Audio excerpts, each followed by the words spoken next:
So I think we've got all audio and cameras off. I can see.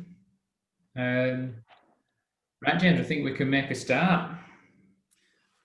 Fantastic. I think a few will keep coming in and will join us throughout. But first of all, a big hello from the Hayes team and the Chadwick Lawrence team. We are sat in separate offices, but if I look out of the window, I can just about see Dan there across the way in St George's Square.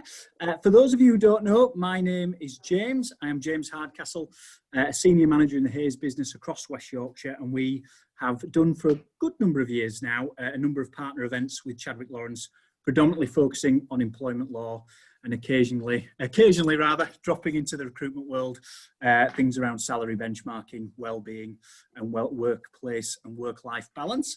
I just wanted to say a big thank you yet again to Chadwick Lawrence. I'm normally saying thanks for letting us use their boardroom and hosting us on site, but as we all know, that's a bit old hat now, that's 6 months ago.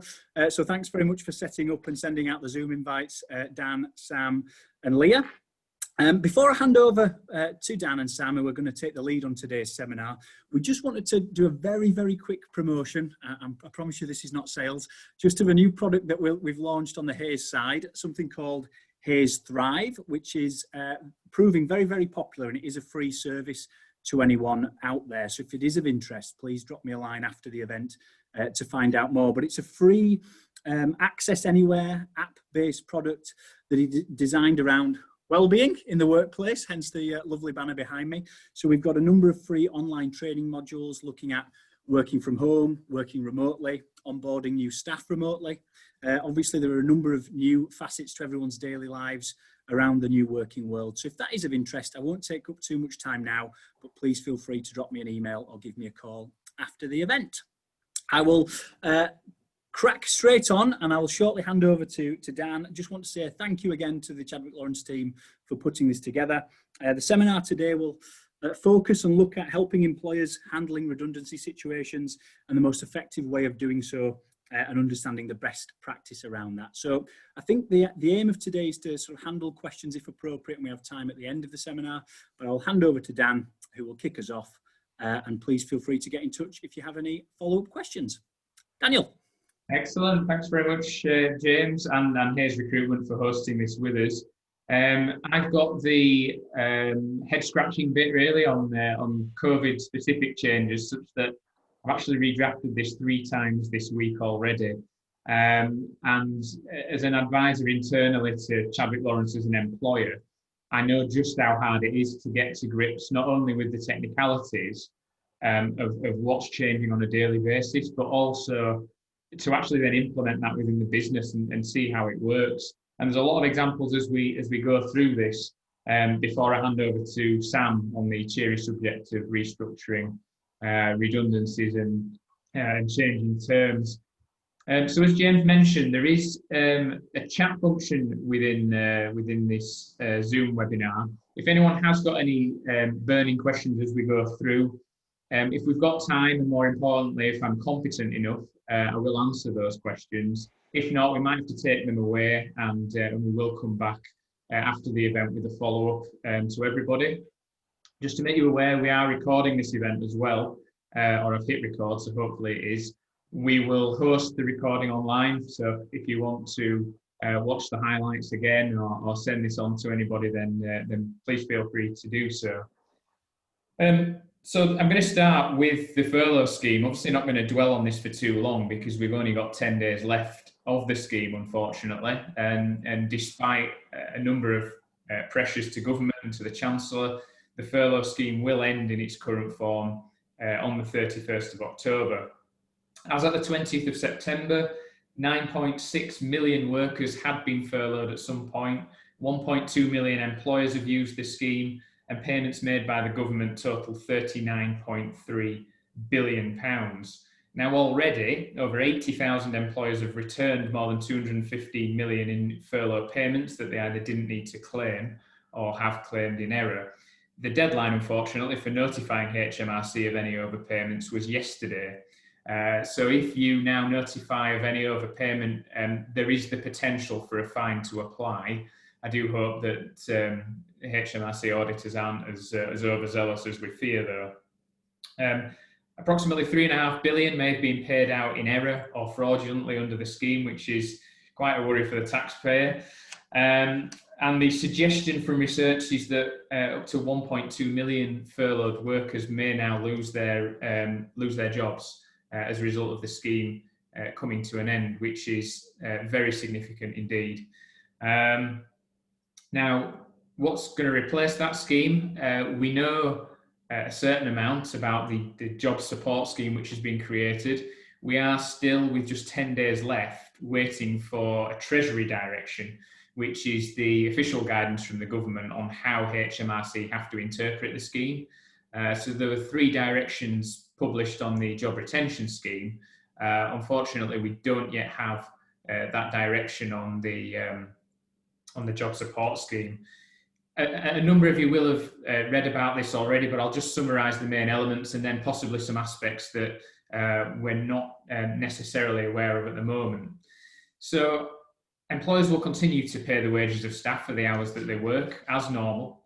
For the hours not worked, the government and the employer will each pay 1/3 of the equivalent salary.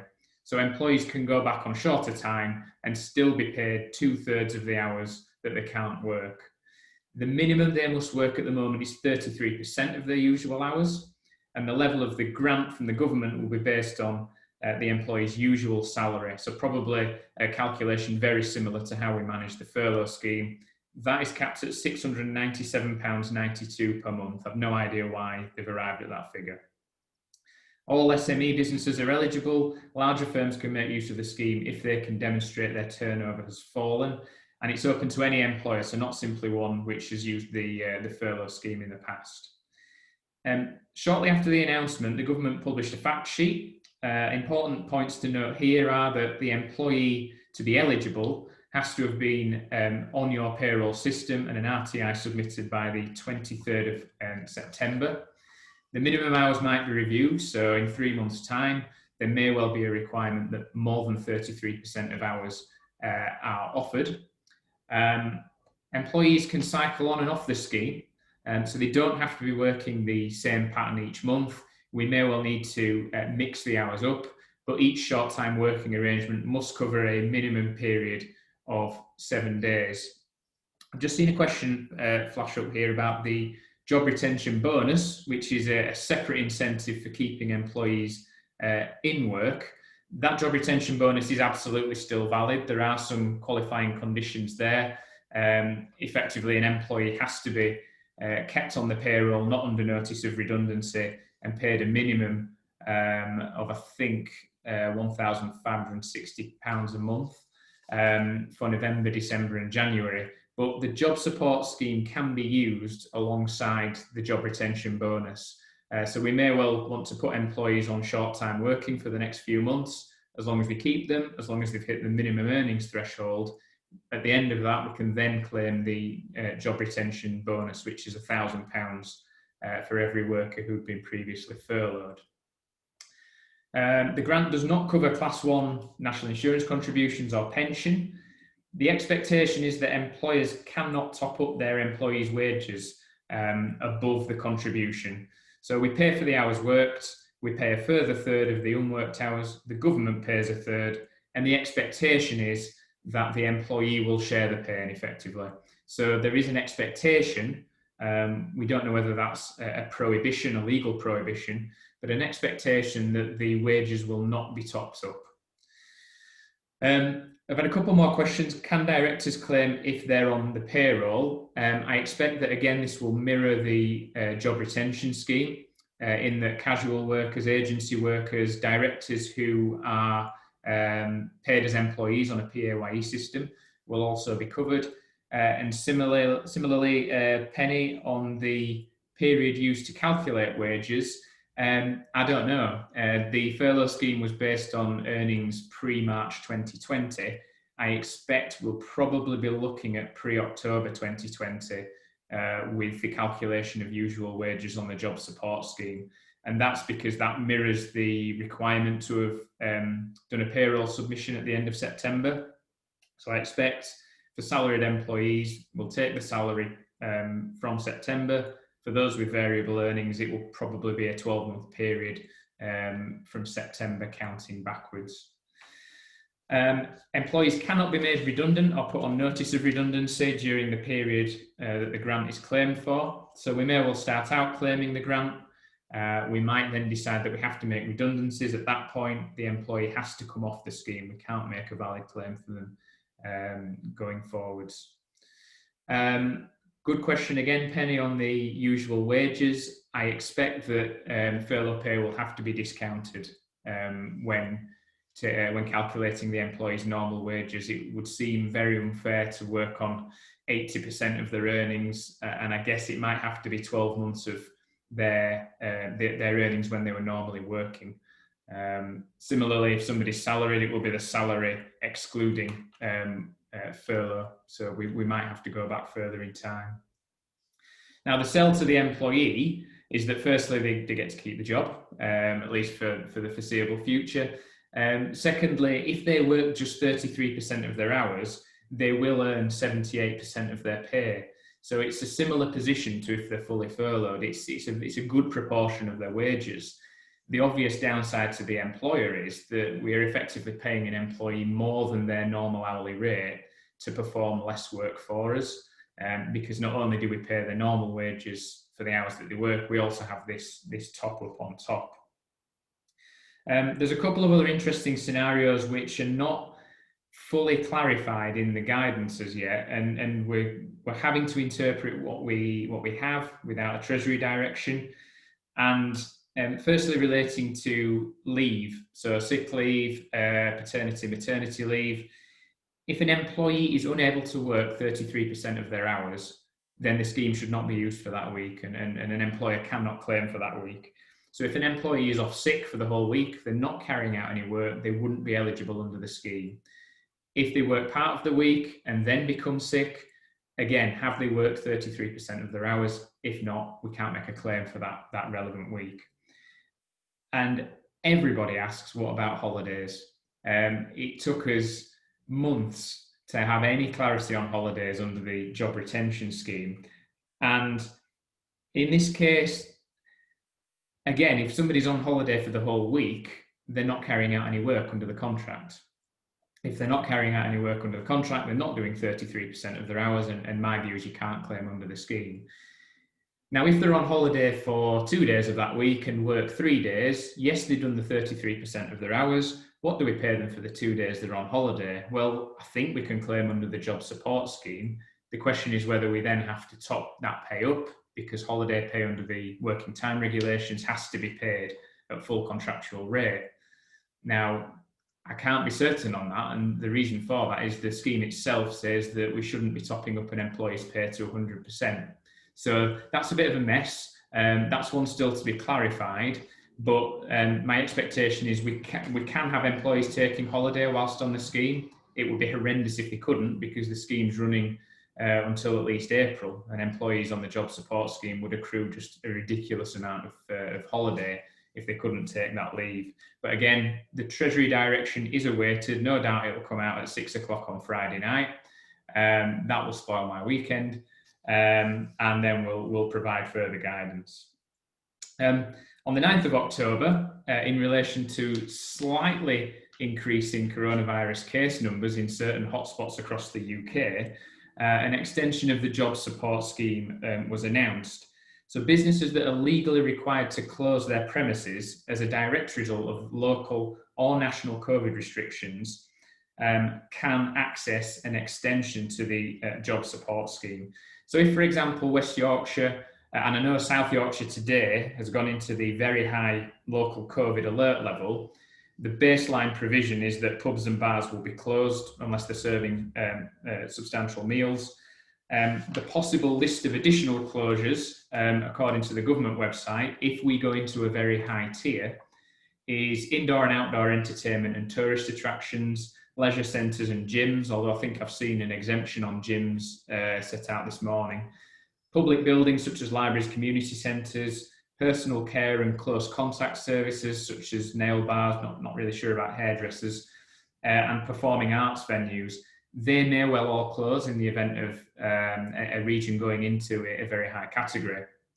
And under that extended job support scheme, in those circumstances, if an employee is off for a minimum of 7 consecutive days and has no work whatsoever, the government will pay 2/3 of eligible employees' normal pay, up to £2,100 per month. And the employer does not have to top up those payments, but may do if they wish. Again, it's not limited to those who've been claimed for under the old furlough scheme. And when the premises reopen, so when those restrictions are lifted, employers can again make use of the standard job support scheme. So a bit of a benefit to businesses who were ordered to close. I think the political storm in Manchester as well, guaranteeing 2/3 of wages is simply not enough. And it remains to be seen what impact that would have in West Yorkshire or any region that you're in if those measures are brought into place. And just an element to clarify, it doesn't apply to businesses that are required to close by the public health authorities because of a COVID outbreak. So this is about regional and national lockdown measures and not circumstances where you might have had an outbreak in your workplace and have been ordered to close. The standard job support scheme would then be applicable. In reality, I think Sam will probably agree, we haven't been inundated with requests from clients about making use of the job support scheme. The ones that are, I would say, circumstances where we know demand is going to come back in 3, 4, 5 months' time. We want to keep the employees, but they are underutilised at the moment. So we can't provide a full amount of work for them, and we are prepared to take the hit on paying them a slightly higher amount to keep them in employment. The alternative, though, is a number of businesses, not knowing that there would be the job support scheme, have actually negotiated pay cuts or have negotiated a separate short-time working arrangement, which might be you work 80% of your hours, you get paid 80% of your hours. And in those circumstances, the employer saves because they don't have the additional third to pay for the unworked hours. So yeah, it's certainly nowhere near as beneficial as the furlough scheme, but I can see some businesses where it is working. I'll just touch on the Kickstart scheme. Oh, sorry, I've just another question down in the corner. If closed due to an outbreak, would we be able to reclaim under the standard job support scheme as employees may not fulfill the minimum hours worked? It's a very interesting question, one which I've been asked by a couple of clients, which is, if I pay 33% to my employees, but can't physically provide them with any work, as I think you're suggesting here, Penny, can I still make use of the job support scheme? And again, it's not something that's clarified in the Treasury direction. I would say on the one hand, if we're saving jobs, that's surely the intention of the scheme. And if we can't make use of the scheme, is the alternative redundancies. On the other side of the coin, the guidance that we've been given so far suggests that the employees must be provided with work and not simply payment in lieu of work. Now, on an inventive or creative basis, you might say, well, if our workplace has to close, I'll send employees home and I'll ask them to devise a plan to ensure the future success of the business or something like that. Might not be the normal job, but we're providing them with some work, we're providing them with some tasks. And I would argue that we should be allowed to claim under the scheme as long as we're meeting those minimum payment provisions. Again, I think we have to wait for further guidance on that, and it would seem extremely unfair of the Treasury to disallow someone using the scheme in circumstances where they're meeting their financial commitments, but it remains to be seen.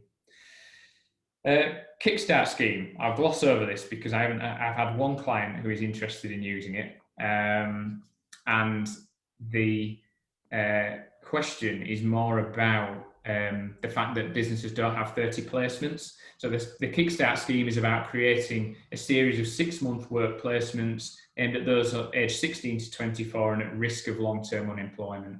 So these are roles which are complementary to the organisation. They're not replacing redundant employees. They're not filling vacancies that were already planned. These are short-term placements to try and upskill employees who might otherwise, or individuals who might be at risk of unemployment. The problem with the scheme is, aside from it being incredibly cumbersome to demonstrate the type of role that will fit, is that to apply directly for funding, you have to have at least 30 vacancies. So all that I want to say on the Kickstart scheme is that the government has now published a list of Kickstart gateway organisations who can apply on a business's behalf if they have fewer than 30 placements. So that's on the gov.uk website. Find someone to apply for a Kickstart scheme grant. So essentially, the only message to you on this is if you do have a few roles that you think you might want to use for this scheme, go on the government website. It might be a local authority, it might be a local business improvement district. I think Mid Yorkshire Chamber of Commerce are assisting. Contact them and they will be able to provide advice and a lot of help in just getting those applications through. I've got one client who's trying to create a number of additional sort of sales experience vacancies, telecanvassers, that sort of thing. So I can see it working, and the benefit is you get an employee on a 6-month trial that's subsidised. You may well have a permanent employee out of the other end of it.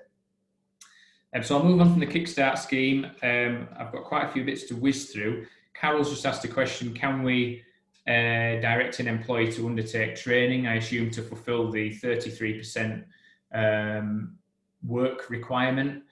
Again, might have to be a bit creative with that. We might have to link the training to providing some sort of tangible benefit to the organisation. So could the training have a practical element as well? Could it fill a task that needs completing within the business? The answer is going to be yes, if we need to make use of it. But the cut and thrust of this is no one's going to have a workplace closed down because of a COVID outbreak. So I wouldn't worry.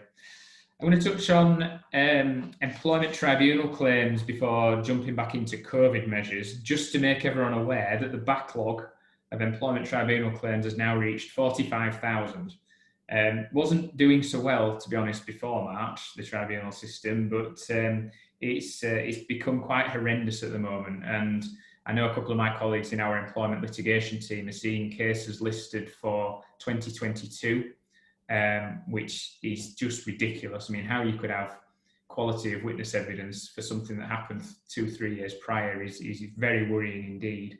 But a number of regulations have just been passed and changes have come into force on the 8th of October, which aim to try and simplify or streamline the tribunal system.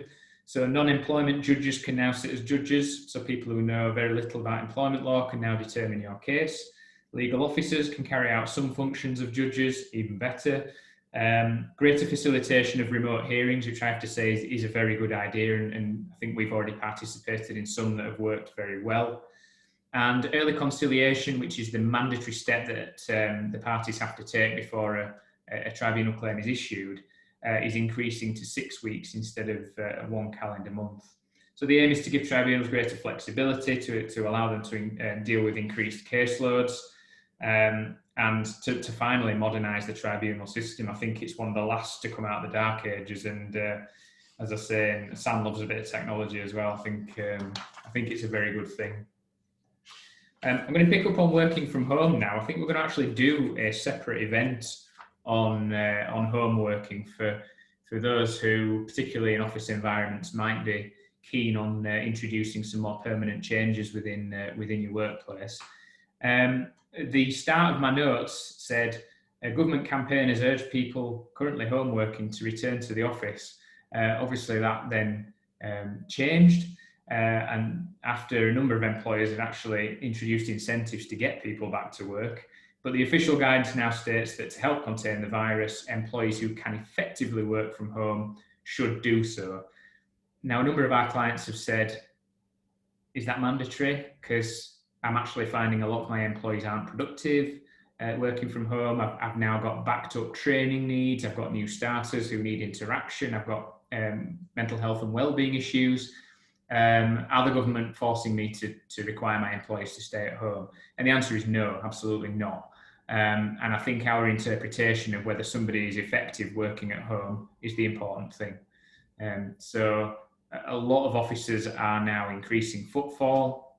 There are a number of businesses who cannot adequately monitor, supervise, train, motivate, reward staff working from home. And my view is if you think it's more effective to have people at work, subject to maintaining a COVID secure environment, I would be advocating people coming back as long as it's safe to do so. 55% of employers in a survey have suggested that they're now more likely to hire employees to work fully or predominantly from home. 33% of jobs are being advertised partly or fully based at home, and 65% of recruitment organisations favour remote interviews as opposed to in person. There's a real business advantage to offering flexibility as far as we can. In the legal sector, for example, what we found in recruiting for certain teams is that we've got access to a huge pool of talent that otherwise we couldn't have even considered because of a requirement to work from the Wakefield office or the Huddersfield office. We've moved remote, and to be honest, it's because we were forced to back in March, but we're now reaping the rewards of that, and it can give you a great advantage as an employer if you can offer that type of flexibility, not just around location, but maybe around hours as well, use of technology. And that's something that I'll cover in a more comprehensive webinar, I think probably next month. There's the rise of job adverts for head of remote and director of home working. So if you are considering a greater shift to working from home, you might actually have to create a layer, or you might consider it beneficial to create a layer of management for that remote team. That does bring in technological challenges as well as communication, integration, training, all that sort of thing. 2/3 of employers have noticed a growing interest in flexible working from their male employees since the start of the pandemic. Suggestion is that the negative stigma sometimes associated with less conventional methods have been removed because of the massive shift in working patterns. We're just coming up to the half-hour mark. I've got a couple more bits on shielding and self-isolation, and then I will hand over to Sam. So the first is amended guidance on shielding, and it's something we continue to advise on in circumstances where employees are reluctant to come back to work. A lot of the time, whether it's genuine or not, they are leaning on, I live with a family member who's got a health condition, or I don't feel safe on public transport, I've got X, Y, and Z condition. It's difficult. You've got to sympathise with those genuine positions because there is a higher risk of transmission, especially given the increase in cases. But the official line is that shielding advice for the clinically extremely vulnerable has been paused. So there is no requirement at the moment for high-risk individuals to be told to self-isolate and to claim SSP. Now, if the government changes a COVID alert level to very high, the clinically extremely vulnerable are strongly advised to work from home. So if you're in the South Yorkshire area, for example, I understand that there will be a push to try and move people to working from home. If they cannot do so, according to the guidance, they're advised to discuss temporarily changing their role or work pattern with the employer. So again, this is only in very high COVID alert level areas. If there's no alternative, government guidance is that those people are still advised to go back to work. So that puts the power, if you like, in the hands of the employer to determine where that work is performed from. Now, if the government has, in exceptional circumstances, decided that more restrictive shielding measures are required, and I haven't seen this as yet, and the individual will receive a new shielding letter, and they must not attend work in those circumstances and would be entitled to SSP. So if the position worsens, as employers, we have to be open to allowing staff to be on SSP, unfortunately. And that remains to be seen depending on case numbers. New payments for low-paid self-isolating workers seems to have slipped through the net for a lot of individuals, but it was announced at the end of September that a payment of £500 would be given to those on lower incomes who cannot work from home and have lost income because they have to self-isolate. Apparently, this will affect just under 4 million employees. It's not something for us to administer as the employer. We signpost the employee effectively to go and find that support. And the schemes had to be up and running in every local authority by the 12th of October. I've checked in my area in Kirklees today. There's a fairly simple online form to complete, which takes 10 minutes. The criteria, according to the Kirklees website, is that you began a period of isolation after the 28th of September, you have an account ID from Test and Trace, not able to work from home, suffered a loss in your income, and you're receiving certain types of benefits. So if those apply to your employees who are required to self-isolate, we can signpost them to the local authority's website to try and obtain that payment. And it should hopefully act as an incentive to actually force people into self-isolation where they've been told to do so. And on that note, the final aspect of my part of this presentation is on criminal offences for preventing self-isolation. So Regulation 7 of the Health Protection Coronavirus Restrictions Self-Isolation England Regulations 2020 have created a criminal offence for an employer to knowingly permit an employee or agency worker required to self-isolate to attend any place other than where they are self-isolating. So if we know that one of our employees should be self-isolating, we become responsible to a certain degree for preventing them from attending their place of work. So we certainly can't give them an instruction to come in or to perform their duties from anywhere apart from their place of self-isolation. If we fail to do this, the employer can receive a fine of at least £1,000. Now, the obligation on the employee under Regulation 8 is to make their employer aware of the requirement to self-isolate and the start and end date of the isolation period. So if they've got symptoms, had a positive test, been contacted by Test and Trace, they now have a legal obligation to notify their employer of the fact that they're required to self-isolate, in which case Regulation 7 kicks in and we can't then require them to return to work. Any individual who breaches self-isolation requirements will normally commit a criminal offence. I've had a suggestion of emailing out that reference. Certainly can do. Just to clarify again, the recording, assuming it's worked, will be available and hosted probably on our website, so I will send that out after the event. I will summarise some of the main questions that we've received in this as well. But for now, that is a whistle-stop tour of COVID, unless anything changed in the 33 minutes I was presenting. Hopefully, I can now hand over to Sam on restructuring and redundancies. Thank you, Daniel. I'm, as Daniel says, if anyone doesn't know who I am, it's Sam Borson, employment partner at Chapter Lawrence. Again, lots of familiar names I see today, which is great from a lot of our previous events.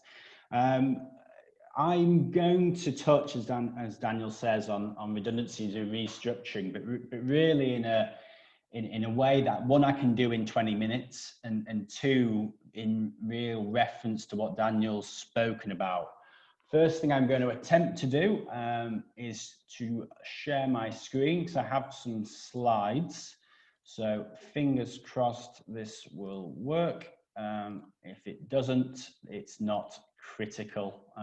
But again, I think, Daniel, if you can see that, if you can be our test, if you can nod, yeah, perfect. So I think you can all hopefully see those, which will just give you a guidance. So what you see, the slides have been titled as Alternatives to the Job Support Scheme, touching on the areas Daniel mentioned, because it would be fair to say in practice, Daniel alluded to his client base, similarly in mine, I think I've had 2 requests about clients who are seriously considering the job support scheme, and Daniel alluded as to why, and the main feedback obviously that we're receiving is because of this inequity between the hours worked and the amount paid by the employer. So I'm going to talk you through that and really try and offer some alternatives to the job support scheme in the scenario that the job probably currently isn't viable in its current form, but the hope is in a number of months they will become viable. So this is when you have employees that you would like to keep, like to keep in the organisation, or for example, have a long service, so a redundancy would be expensive. But currently, there's no kind of work to be done. And again, one of the things that Daniel's alluded to is this requirement to work 33%. So what if there isn't 33% of work for them to be doing? Do we try and get around that by, creating some work, be a bit more creative in the ways we're categorizing work? Or is there some other alternatives? So Daniel's done his best attempt to be a kind of clairvoyant and predict the outcome of the job support scheme. What I'm doing is much more traditional employment law. The three things we've alluded to there, layoffs, contractual variation, redundancy, have all been around for years, and we all know, it's how they work. So really to talk you through quickly the options for on those three scenarios as an alternative. I'm not going to focus on how do you make someone redundant, how do you vary someone's contract to a degree. It's all with this idea that we have viable work and employees that we would like to keep, but it's because of obviously the COVID restrictions, the world we are living in now, that those jobs at the moment are not quite viable. So talking you through those three in a bit more detail. So the first one is layoff and short time working. Appreciate there is a lot on that slide. As Daniel says, one, this is being recorded, and two, I'm happy to send these slides out after, so you don't need to frantically write down everything on the slide. So layoff and short time working provisions, as I say, have been around for a number of years. They rather went out of fashion. It was something that was used a lot, even before my time in practice in the 80s and early 90s, previous economic downturns, that layoff provisions were used. They did go out of fashion, and actually they fell out of a lot of contracts we see on a day-to-day basis. It fell out of common usage.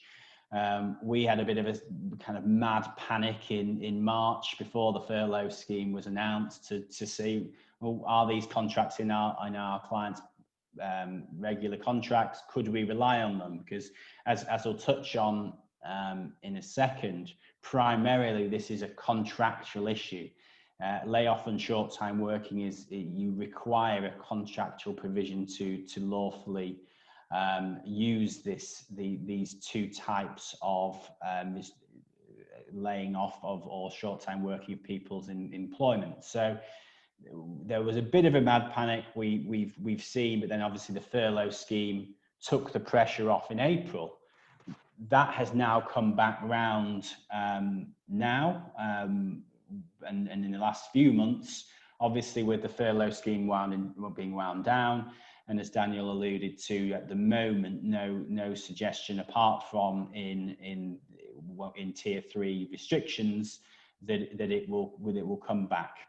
A bit of it's a caveat on this. When I'm referring at the moment to the job support scheme, I'm referring to the ordinary one rather than the extended 2/3 payment that Daniel alluded to.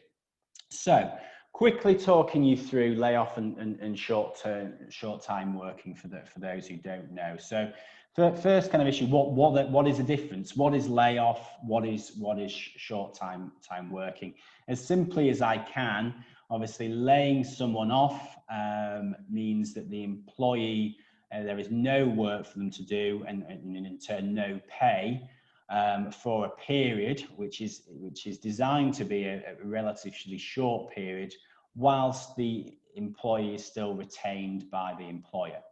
Short time working, again, whilst often contained in a similar provision, is a scenario where there is less work and less pay, rather than there be no work whatsoever. So short time, as envisaged really by the job support scheme, would cover a scenario where there is perhaps 2-3 days work a week, rather than the individual's full-time work. So, as I've alluded to before, in order to lawfully rely on one of these provisions, in reality, there really needs to be an express provision within their contract of employment to do so. If there is not, the concern is that if you were to lay someone off, that would breach their contract and potentially allow them to claim constructive dismissal against the company. As the slide alluded to, the key really when you're laying someone off is the provision of not paying them rather than them not working hours. And there is an acceptance that people can not work the hours without breaching their contract as long as their pay is retained. So when there is a decision not to pay the individual, that's when the risk of a breach comes in. So in talking about the scenarios when they can lay someone off and how they can lay someone off, obviously we've talked about an express clause, which is really your starting point.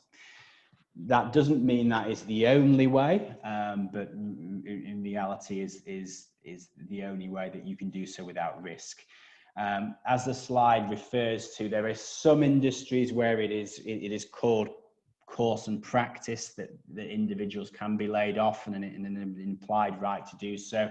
I would be extremely hesitant to attempt to rely on that without an express contractual provision. But again, it can be an argument that you would make. The best way really, and we'll come on to general contractual variation in a moment, the best way to deal with this is with an agreement. So we can lay off with an agreement.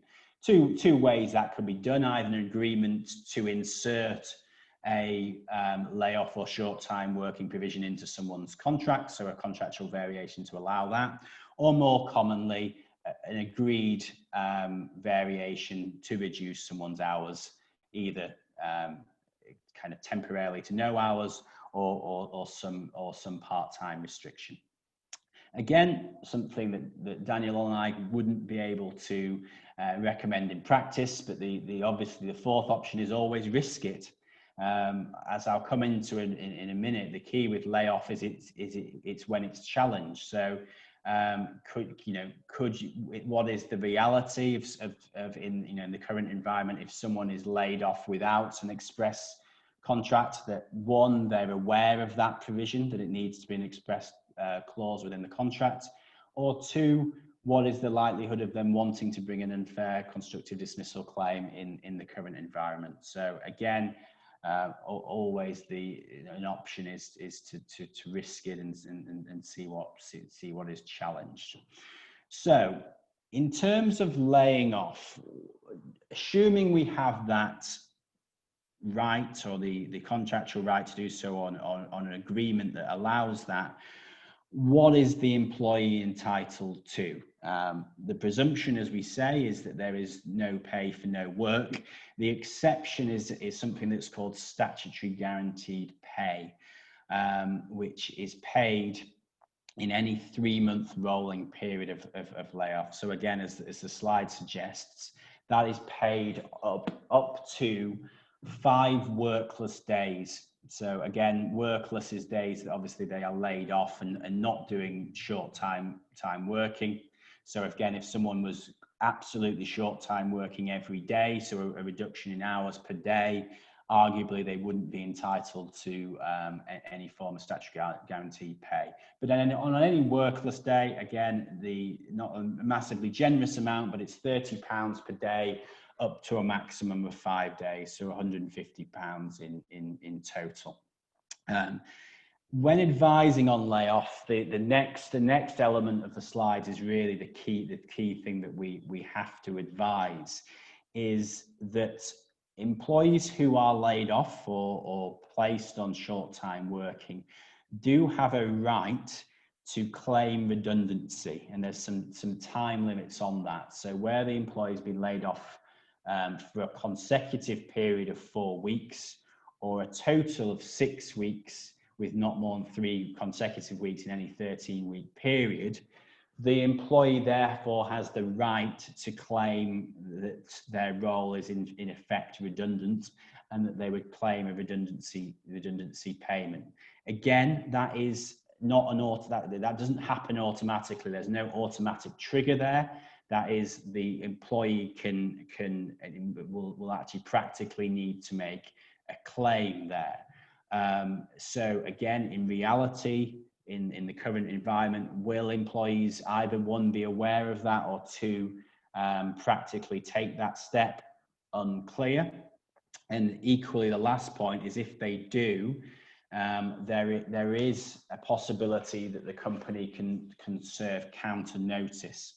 How that would work is, if that you did receive a claim for a redundancy payment, the counter notice will be issued, and you can give 4 weeks notice of that counter notice. And within 4 weeks, what the legislation talks about is that the company will have to demonstrate that they will be able to provide at least 12 weeks uninterrupted work.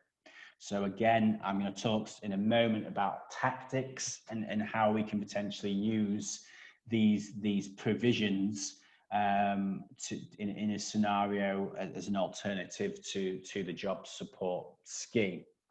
So Daniel referred to the fact sheet on the job support scheme from the limited guidance we've had to date, and it really gives, I find this is a useful example of really setting out the payment.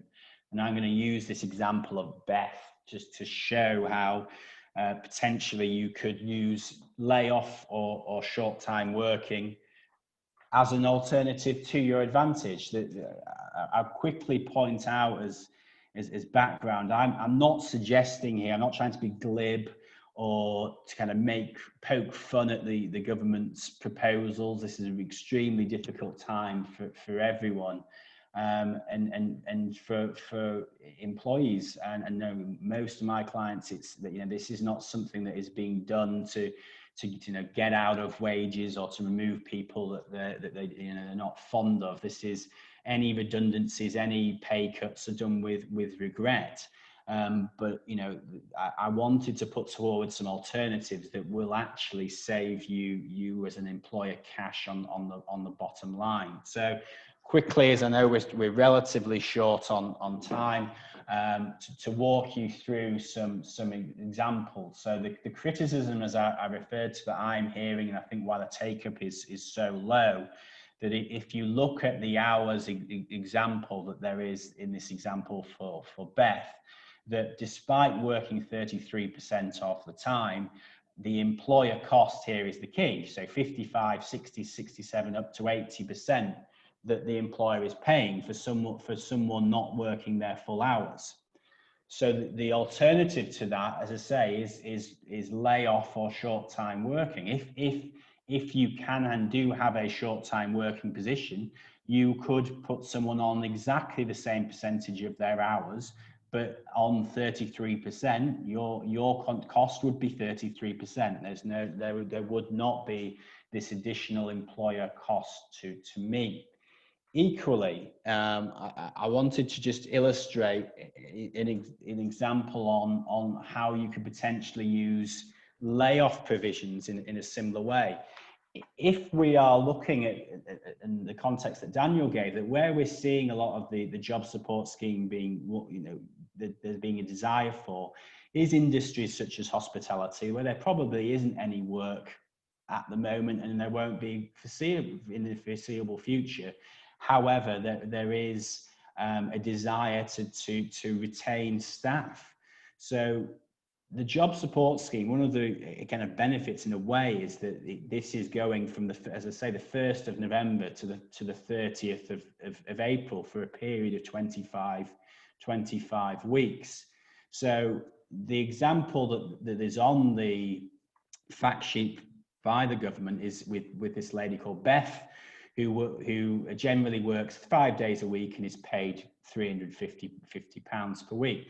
To work that illustration forward, based on 33% of our hours, where the company are paying 55% of their cost, or £192.50 per week, for that 25-week period, there would be a cost to the company of £4,812.50.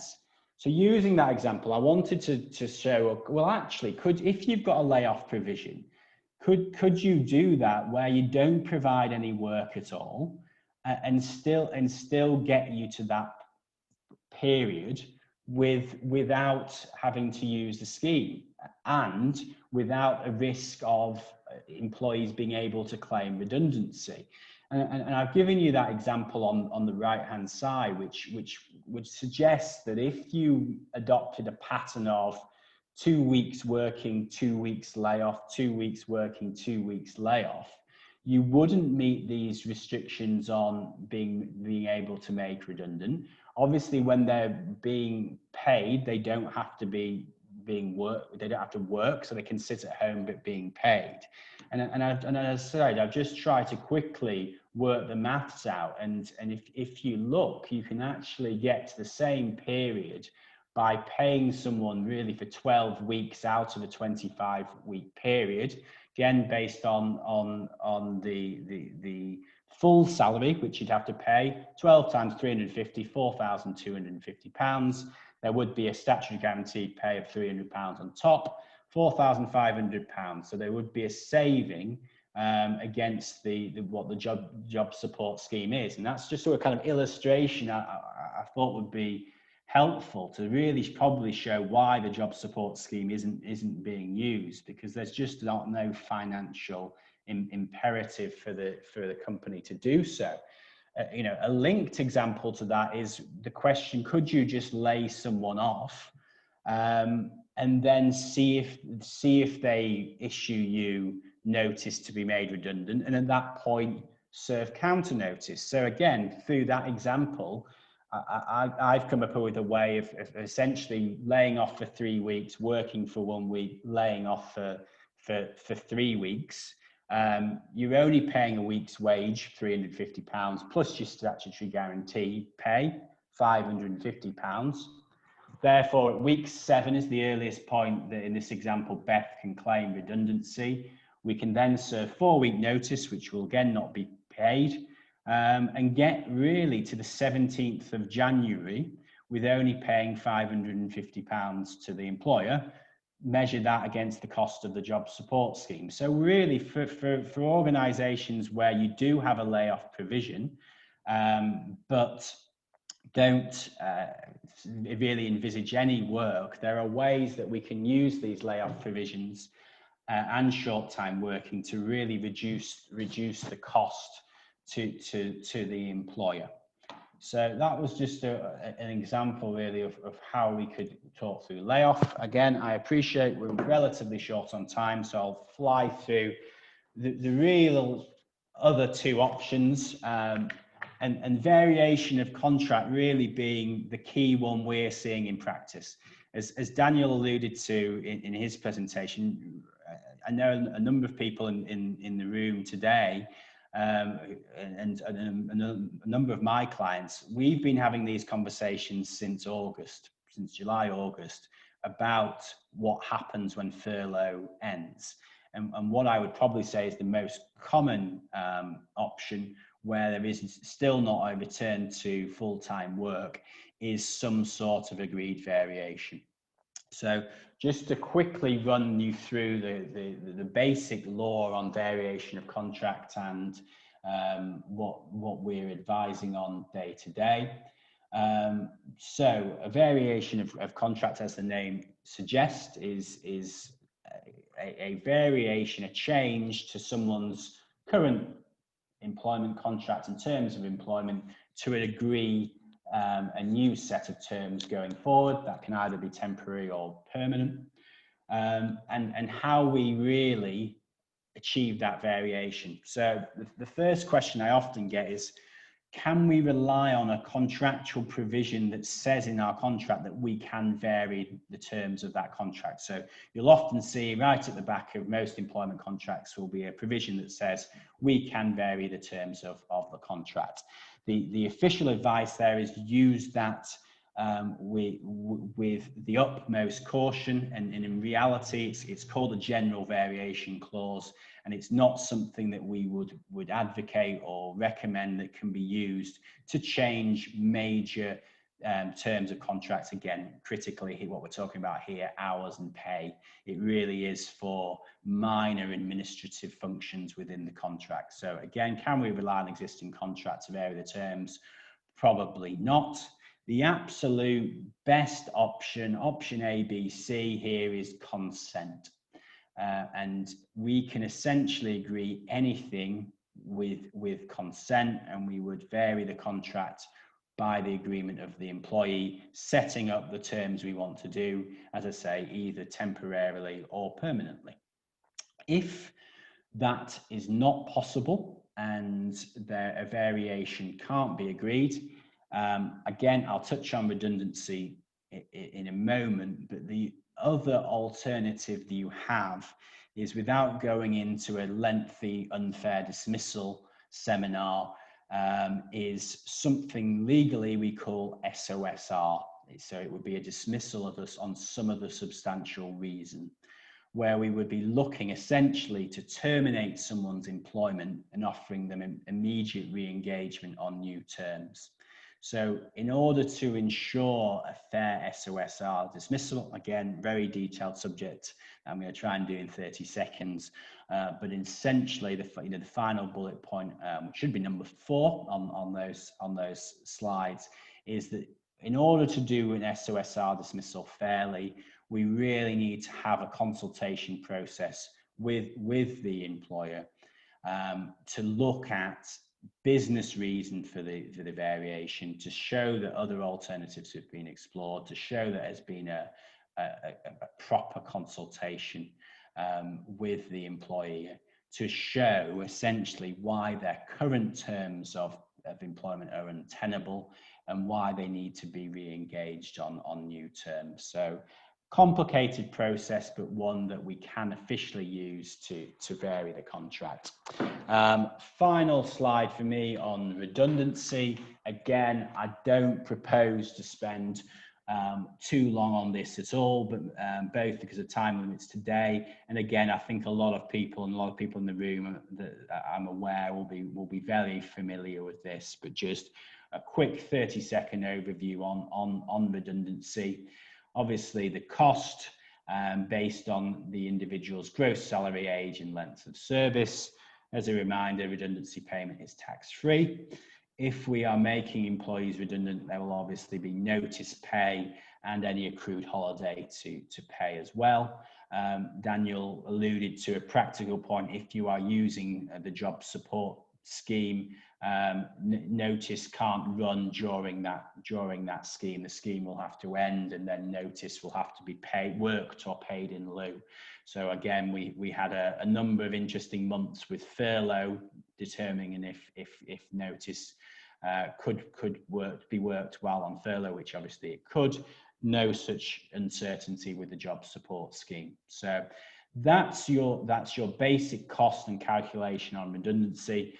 And as I say, obviously a practical point that is going to be key when we're measuring against the other alternatives. So the job support scheme, layoff, contractual variation. Ultimately, they are all done to attempt to avoid a redundancy. If the redundancy is going to cost you less than those alternatives, then obviously from a practical point, you may not have an alternative. Key provision in any redundancy, I'm not going to go through scoring and selection pools today, but the key other obviously requirement when you are looking at redundancy is to look at alternative roles. So again, the redundancy would be unfair unless we consider other suitable alternatives. When we're assessing suitability, obviously we need to look at the employee's skill, experience, role, hours, pay, status, etc. key provision here, the last bullet point on that section, if the employee unreasonably refuses an alternative, some suitable alternative employment, or resigns within the trial period, they will be treated as dismissed by their employer and lose the right to their statutory redundancy payment, which is obviously critical. If there is this suitable alternative we identify, but we know that the employee is likely to refuse that. Trial periods, again, something that we are seeing more now than we have historically. So again, often overlooked, but when you do offer that suitable alternative role, there is a statutory entitlement to a trial period. That period lasts for 4 weeks, but can be extended with agreement. And at the end of the trial period, if the employer's decision there is it's not a suitable alternative, the employer is then made redundant. So you go back to the position you would have done at the start of the redundancy process, and the decision to terminate being made subject to this alternative role. So as I say, I wanted to get in on an hour, and I've missed it by a minute. Apologies for the, as I say, whistle stop tour. We really wanted to focus today on job support and the alternative there, but there are a lot of options available to you. Obviously, if you want to discuss any of those in detail, please let me know.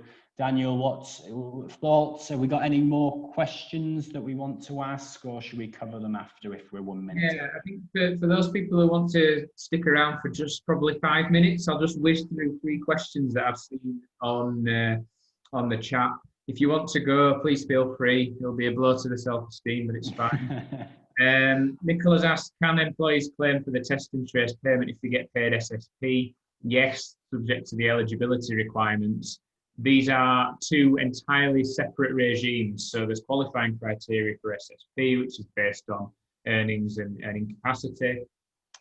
For the test and trace support payment, it's based on a whole different set of criteria, including whether the employee has access to certain benefits, such as employment support allowance, income support, housing benefit, that sort of thing. So you can be entitled to both. Should consultation be carried out to determine who is moved on to the JSS? Yes, absolutely. The guidance, as with the furlough scheme, states that normal consultation rules apply. So nothing goes out the window because it's a government scheme. We have to be fair in the selection. And I have to say, this is probably a little bit more difficult than the furlough scheme, because at that point, we picked off those people who were shielding. We picked off those people who didn't want to be here. We picked off people who had childcare commitments because the schools are closed. We're in a completely different landscape now, and I guess that a lot of people who suffered a reduction in income through furlough might well want to get back to work. So we have to think carefully about being fair with the job support scheme. The benefit here is that we can cycle people on and off for 7 days at a time, whereas under furlough there had to be a 3-week continuous period to start with. But I think we just need to assess departments' needs, individual needs, and come up with as fair a system as we can. The final question about agreement from Tracy, absolutely right. Again, as with the furlough scheme, we have to evidence agreement in writing. That doesn't necessarily mean we have to get a signature from the employee, but it is really recommended that we do so. But we have to set out the provisions in writing to evidence that we've got contractual agreement to vary the terms. That's also required for HMRC auditing purposes. So yeah, absolutely vital. And finally, on holidays, I don't see why we couldn't give notice to employees to take holiday. There was an argument under the furlough scheme when we were heavily locked down that employees couldn't enjoy adequate rest and relaxation if we tried to force them to take holiday. I don't think that applies now, and certainly to extinguish that leave, I think we can give notice to take holiday. The problem is whether we can pay that at 80% or 100%. I'm always doubtful that we can start to play about with the amount we pay on holiday pay. I think it should be based on the average of an employee's pay or if they're purely salaried based on that salary. So if employees are taking holiday, I wouldn't be trying to reduce that, although I think, as we discussed, there is the potential to make use of the job support scheme as far as possible. Yeah, just to add to that, Daniel, that's what I'm seeing in practice, because the job support can be taken in blocks. Again, often we are asking employees to take a block of holidays, adequate notice being obviously double the length of time at the number of holidays you're requesting them to take. And I'd echo, I think it needs to be at 100%. Excellent. Right, I think there's a question to send over the slides, which we'll try and do. We may well try and publish on the website as well. Thank you to everyone who's joined. Thanks to Sam for your presentation. Thanks to James and Hayes again. And we will send out further guidance and dates for topics as and when we get them. So, just one final